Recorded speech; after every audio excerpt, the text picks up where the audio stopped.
Hello, in this very short few minutes, I'm going to give you an approach to liver pods, and this is an approach that you can actually apply across different body systems. So this will be helpful in your exams and your OSCEs where there are pictures, but also helpful in real life when you're looking at imaging of livers in patients. So let's just consider this. We have a pot or a specimen picture of a liver, and we're looking both at the capsule as well as the cut surface. The first question you want to ask yourself is this a diffuse or is it a localized or discrete pathology? Now this you can apply to many of the organs, solid organs, such as the spleen, in the lungs, in the brain, etc. And if you look at this, we're not able to really pick out any specific area of localized pathology. The whole thing looks homogeneously abnormal or normal. So therefore, this is a diffuse condition. Now, among the diffuse conditions, there are certain things that you want to think about. These include viral hepatitis, metabolic conditions such as alcoholic liver disease, vascular conditions, and this will help you immediately already narrow down your differential diagnosis.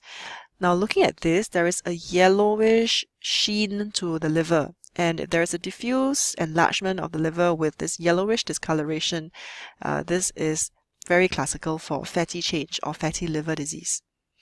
Let's look at the next example. Now this is a slice of a liver, and in contrast to the previous one, you can see that there are these multiple whitish irregular nodules. Some of them have a paler area in the middle, which is probably necrosis. And even though this is a multifocal condition, there's many areas of abnormality, we can see that there is actually normal liver parenchyma in between. Because there is normal in between the abnormal areas, this is a discrete or localized condition. And now if you're thinking about differential diagnosis for discrete conditions, we can look at things like cysts, tumors, which can be primary or secondary, and localized infections. And I think this case is fairly obvious. This is a case of metastatic carcinoma. Here is one more example for you. Again, diffuse or discrete. So this one may be a little bit more confusing because you can see so many nodules on the capsular surface. But if you look carefully, there is hardly any normal liver parenchyma at all in between all these abnormal nodular areas. So the entire liver is composed of nodules. And which condition do you know that has this appearance or definition? So this is also a diffuse condition, and the diagnosis here is cirrhosis.